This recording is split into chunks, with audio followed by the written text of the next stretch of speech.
Ask the average person what they spend on subscriptions each month, and they'll guess around $86. A 2022 survey by C+R Research found the real number is closer to $219. That's not a rounding error. That's $133 a month nobody accounted for. Multiply that gap by 12 months, and it's over $1,600 a year, vanishing from a single household without one dramatic purchase. No one decided to spend it. It was extracted, a few dollars at a time, through mechanisms built specifically so you wouldn't notice. Companies call these mechanisms pricing strategy. We're going to call them what they are: a 5-part playbook for raising your rent on things you already own, without ever sending a bill that looks like a price hike.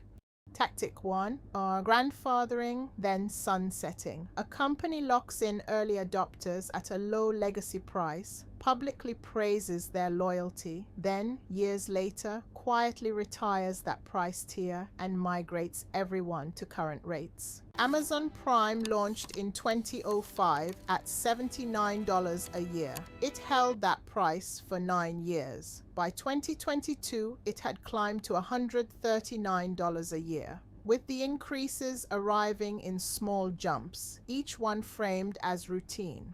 Costco did the same with its membership fee, $60 a year, unchanged from 2017 to 2024.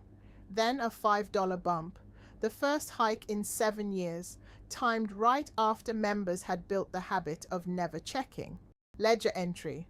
Grandfathering doesn't cost you today.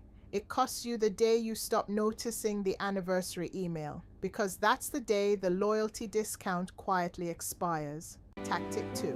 The buried plan change email. Subject line: some updates to your account.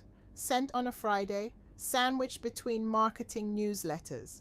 The actual content, your price is going up or your tier is disappearing, sits 3 paragraphs down. In 2024, Netflix eliminated its basic plan for existing US subscribers entirely. Anyone still on it was pushed towards standard with ads or a pricier ad-free tier.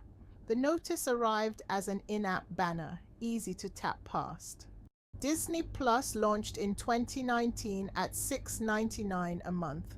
Within 4 years, it had climbed past $10, then split into an ad-supported tier and a pricier ad-free one. Each change announced technically, but never emphasized.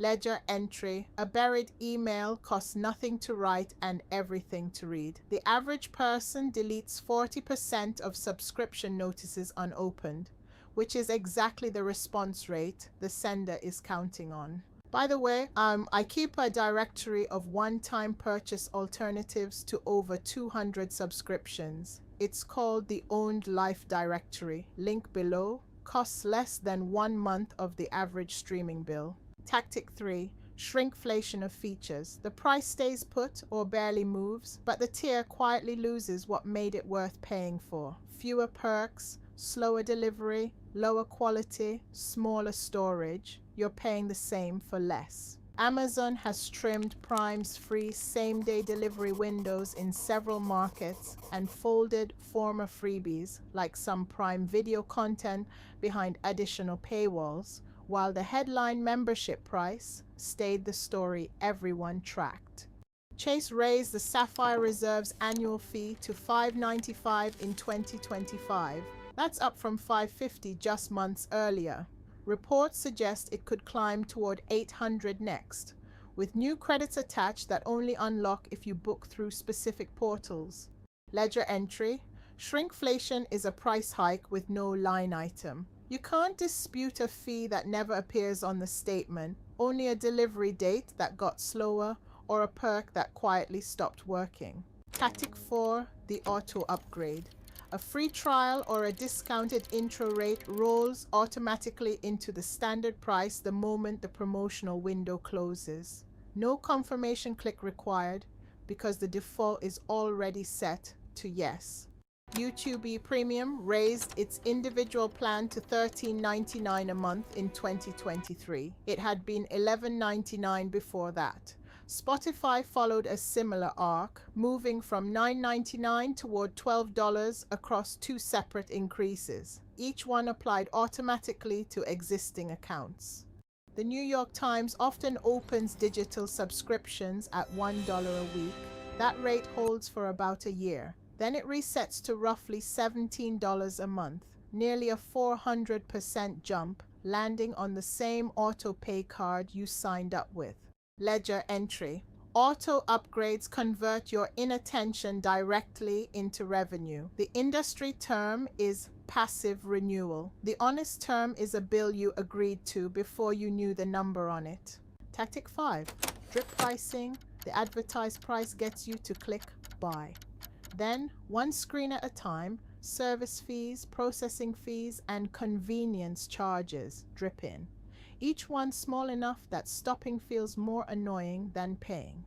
A concert ticket might list at $45. By checkout, after service fees, facility fees, and delivery charges, the total often lands closer to $65. Regulators have specifically targeted this pattern with new disclosure rules starting in 2025.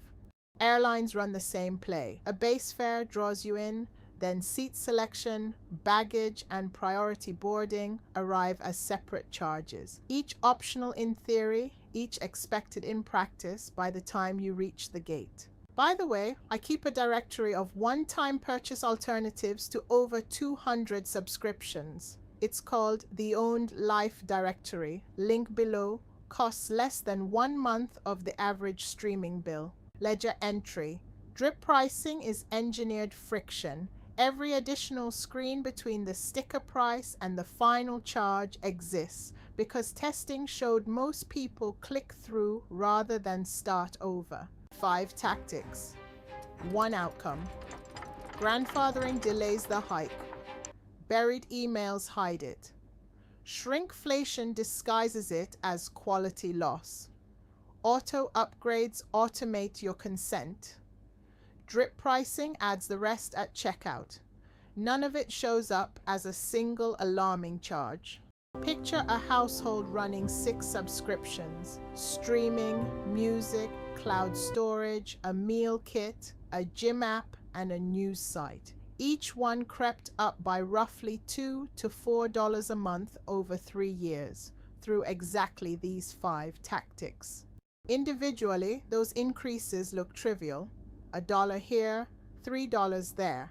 Added together, that household now pays about $38 more per month than it did 3 years ago for the identical bundle of services. $38 a month doesn't sound like much. Annualized, it's $456.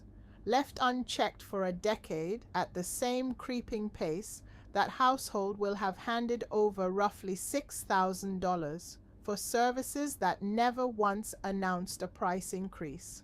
None of this requires outrage. It requires inspection. The playbook only works on subscriptions nobody rechecks, which means the fix isn't complicated, it's just something almost nobody schedules. Defense 1. Run a quarterly audit. Once every 3 months, list every recurring charge on your statement and its price a year ago. Apps like Rocket Money automate this, but a spreadsheet and 15 minutes works identically well. Defense 2.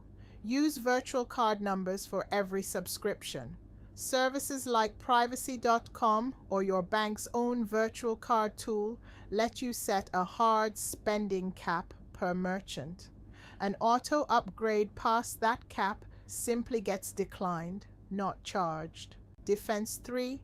Track intro rates like expiration dates. Set a calendar reminder for 1 week before any promotional period ends. That's the exact window companies are counting on you to miss. By the way, I keep a directory of one-time purchase alternatives to over 200 subscriptions. It's called the Owned Life Directory. Link below. Costs less than 1 month of the average streaming bill. Grandfathering, buried emails, shrinkflation, auto upgrades, drip pricing. 5 gears in the same machine, each one designed to make a price increase feel like nothing happened at all. You're not bad with money because you missed one of these. You're normal. The system is built for that. The only real defense is remembering. If a price never announces itself, that's not an accident. That's the design.